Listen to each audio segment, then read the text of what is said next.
What's going on, everybody? Welcome back to Team Holds So Rare. It's game week 25 on So Rare NBA, and we're going to dive in and try to find some of the best value plays so we can just start winning some rewards. And if this is your first time here at the channel, welcome. Thanks for being here. Do me a favor, like the video, hit the little notification bell so you know when we're putting stuff up, and hit that subscribe button. We also do a live before lock every Monday and Friday at 5:30 p.m. Eastern, where we break down the NBA slate, all the NBA injury news, some projections as well. And then we always give away a rare tier card. And when you get to the end of this video, do me a favor, just drop in the comments who is your favorite play heading into game week 25. All right, let's dive into the slate. Something to keep in mind as we are starting to get closer to the NBA trade deadline is if you are running out guys that are in trade talks, just cross your fingers and hope they don't get moved midweek. We got the news already that it looks like the Raptors and Pacers are getting closer to a deal to send Pascal Siakam from Toronto to Indiana in exchange for, I don't know, Bruce Brown, Obi Toppin, and a bunch of other things probably to make the contracts work. Now, obviously, that would be a fun fit for Siakam, having him run up and down with Tyrese Halliburton, but it's important to think about what the Toronto Raptors would look like, adding some of those pieces and taking away a central figure in their offense. I'm sure we'll get more random trades as well as we get closer. But anyways, enough about that. Let's dive in. We're going to head on over to So Rare. And before we dive into the first play, why don't we go over to the lobby, see if we've got anything new heading into game week 25. Looks like they're still rolling out the same standard tournaments here. We get the contenders, the champions, and the underdogs, along with the street ball up here as well. I don't know. Maybe we'll get something new and exciting sometime soon. All right, let's dive in. Some of the plays that stick out the most here as we are taking a look at value. The first guy that we're going to pull up here is going to be Derrick White. Derrick White, his cap is kind of in a weird spot, right? Where I think for a while it was flirting around in that 32 to 35 range, and now it has dropped down below 29. We're going to pull up Derrick White's stuff over here. In the marketplace, you can see for $11, you can get his year 2 for 44, his rare year 2. Let's see the big drop between year 2 and year 1. All right, so not that much of a drop here to year 1. You can see for 35. But Derrick White went into a shooting slump for a little bit and has seemed to have gotten himself out of it. They've got 2 games this coming weekend. He's got a cap of 29, projects for about 42 to 44 fantasy points. It's not a back-to-back, so we don't have to worry about one of the Celtics guards sitting or anything like that. I really do like Derrick White, is he does a little bit of everything. He might get you 25 actual points one night. He might get you 15 points, but then 7 boards, 8 dimes, and a couple of steals. I think Derrick White's a pretty versatile play. I feel like he can be one of your higher-end guys in a contender, but also could be one of your, I also has the ceiling to be in a champion as well. I wanted to shout out somebody who would have been my favorite play this game week. However, he is still not on the platform, and that is Gigi Jackson of the Memphis Grizzlies. If Gigi Jackson was playing this week, if he had a card on So Rare, his cap would be 9 and he'd project for over 25 fantasy points. He has been straight up balling. I don't know if you guys saw him on Martin Luther King Day while he was playing against the Golden State Warriors and absolutely torched them. But we should talk about Memphis for a little bit. So Desmond Bane is going to be out for a while. Marcus Smart is going to be out for a while. So it's really just the Jaren Jackson Jr. show, as well as Gigi Jackson. A couple other guys we can point out here, though. Jacob Gilyard, who has been getting a little bit of the point guard minutes here. You can see his cap is of 9. He's kind of priced appropriately here in the rare tier, so I don't think that's like a steal or anything. But Gilyard for this week has a cap of 9, projects for just over 14 So Rare points. So it's not as sexy as it probably sounds. They only have 1 game too, so if you remember our Thad Young experience, that could be bad. But Gilyard is somebody that sticks out. We want to stay with Memphis just again because they don't have anybody. We can talk about Luke Kennard here for a second. Luke Kennard, the sharp shooter for them. He's got a cap of 20. I don't really love the upside here. I just think everybody's going to be like, oh, they're so thin. They don't have any. They don't have anybody, so like all the Grizzlies are going to be good plays. I don't know. They kind of feel appropriately priced, and this cap is higher enough. The one guy that I think we could really zero in here is Xavier Tillman, who his price is up, right? 16 for a year 2, 67 for a year 2 for rare. Let's just see his recent performances as a rare card here. You can see he dropped 40, 43, and then 20 against the Golden State Warriors. They play the Grizzlies they play the Timberwolves either tonight or tomorrow. So I guess we could pay attention to that. But Tillman feels like the safer of those. But why don't we – I actually kind of want to look at Jaren Jackson Jr. because I think people are afraid to play him. But just so like Jaren has a cap of his cap's actually up to 37 now. That's not as sexy as I wanted it to be. And he projects for 38. I do think Jaren Jackson has a ceiling though. And you can see his price is up though. So you know what? Forget everything I said about Jaren Jackson Jr., but I think this was a good thought exercise to kind of go through some of these Grizzlies since they're so thin. David Roddy, his price has come down a little bit here, but his cap is 12. Again, sorry, we're just finishing the Grizzlies here. Roddy has a cap of 12 with a projection of just over 14. So nobody really hot for the Memphis Grizzlies, which I guess makes sense because they haven't been that fun.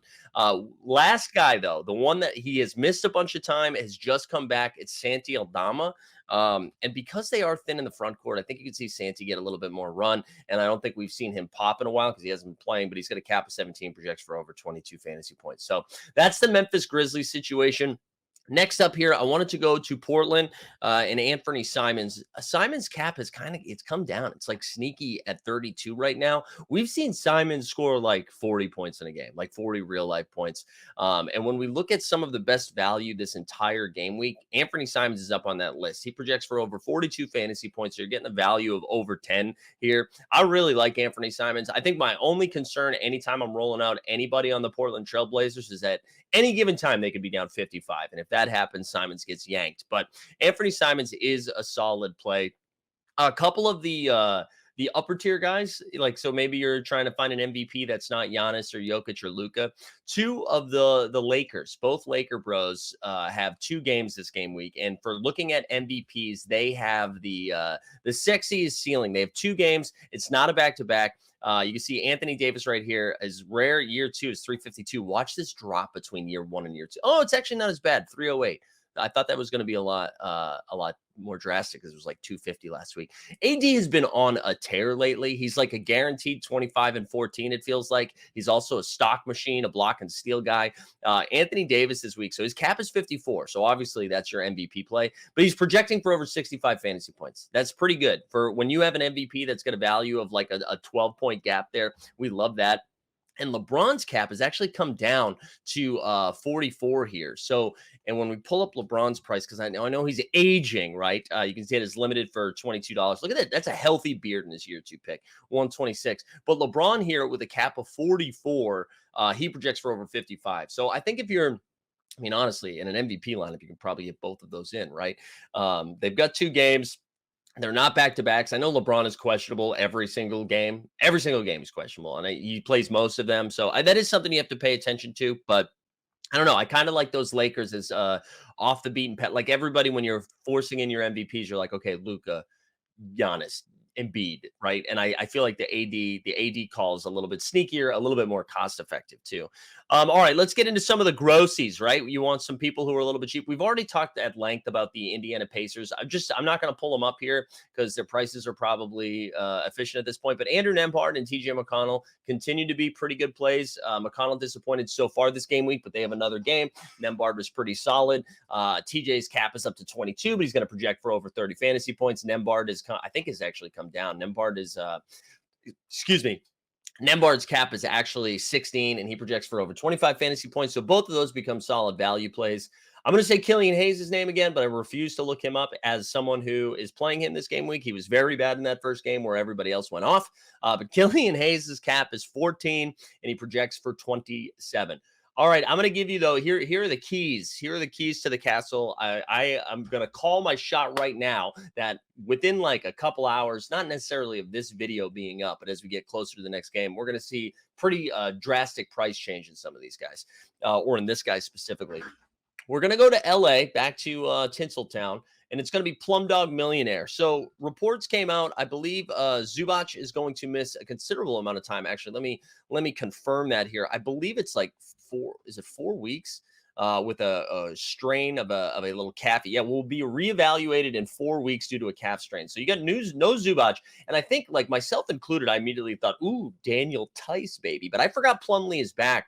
And Plumlee's going to play ahead of Tice anyways. The reason the Clippers went out and got Tice is because they had no big depth outside of Zubac once Plum Dog went down. So Plumlee right here, I mean, I guess his price is already coming up a little bit, but he's got a cap of 16.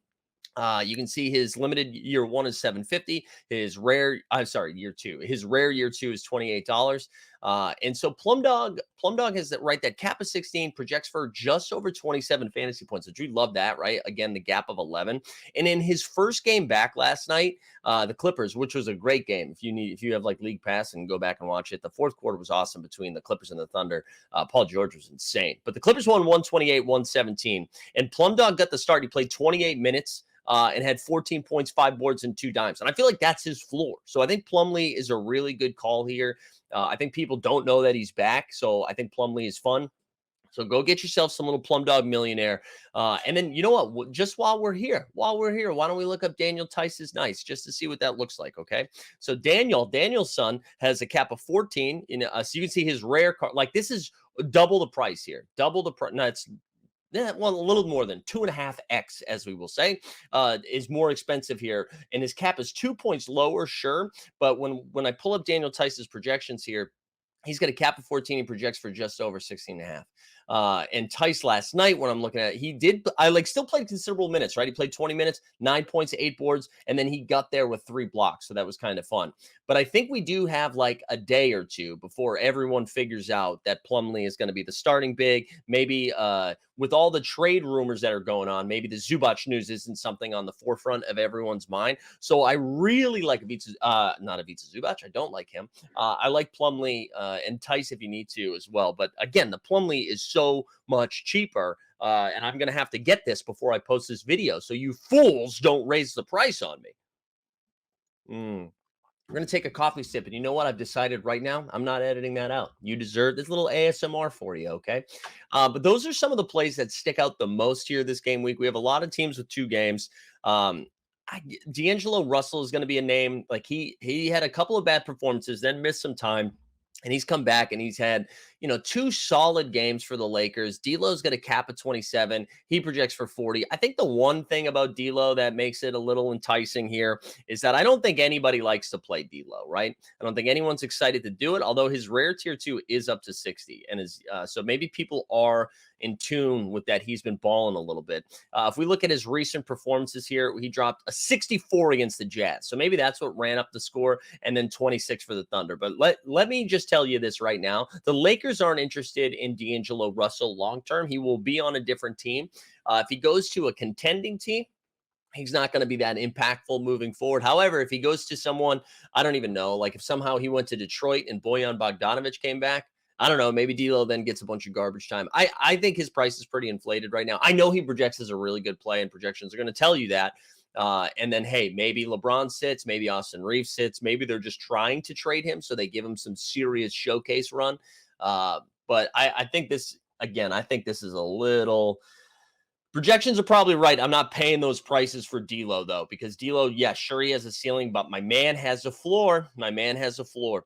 We already talked about Killian Nembhard. I want to make sure that I didn't miss anybody else here. Kyle Kuzma, who we've talked about for a couple straight weeks, even though he lost to the Pacers. The Pistons. He's still a good play. I'll pull up one more guy, actually, and this will be kind of interesting because if Siakam does in fact get traded to the Pacers, when that means no Obi Toppin, I feel like we might get an Isaiah Jackson night where he gets a little extra run because they're thin in the front court. And Isaiah Jackson here has a cap of 16. You can see $8 for his year 2, 53 for his year 2 rare.